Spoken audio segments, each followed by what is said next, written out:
When I hear these words, when I see what they showed us on this video, it makes me proud to be a part of the Green Bay Diocese, just like it did when I watched those Catholic Come Home videos.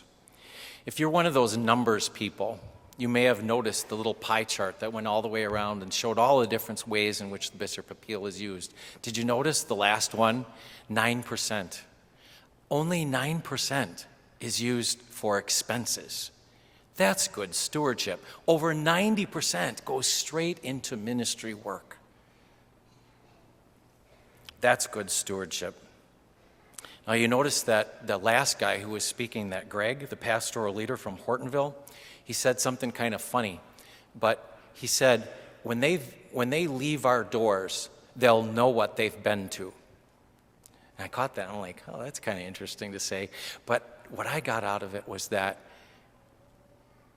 the things that we do, the ministries that we have, the events that we have, they're trustworthy.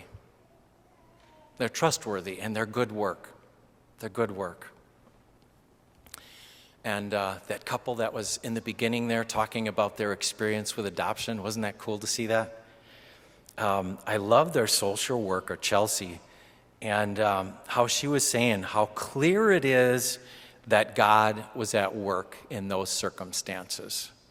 She said, there are things happening here with this couple that are beyond all of our control. You know, and shouldn't that be the way it is? I mean, if we're working hand in hand with God, shouldn't he show up and help us? And I hope you've experienced this in your life where you're just doing what you think you should be doing, and all of a sudden there's stuff coming out of the woodwork from all different angles that you know.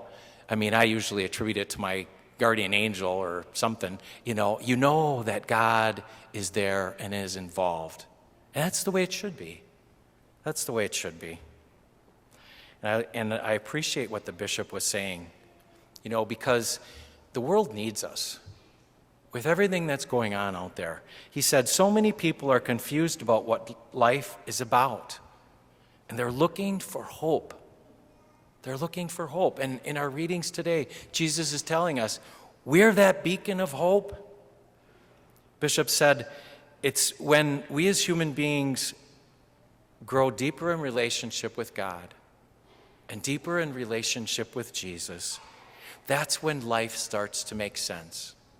I hope you've seen that in your life, because we've got to show other people. What we do here, this makes a difference in people's lives, in our world around us. And whenever I'm thinking about theology or trying to understand something about the church, I found that if I can put it in the context of family, it really makes so much more sense. And that's the way I see this with the Bishop's Appeal as well. We're a diocesan family. God has put us here in this part of the world, in this part of Wisconsin, and it is our diocesan family that is to be here shining the light of Christ. So all that stuff that you saw up there, that's the stuff we've been known for ages. And we have changed the world with these things, and we should be doing these things. Maybe even more, depending upon what our society needs today. We should be proud. We should be proud to be Catholic. We should be proud to be part of the Bishop's Appeal and what the work that it does. So, if you would, please join me in doing just what the Bishop asked us, prayerfully considering how we want to be involved in that. Because we have a right to be proud.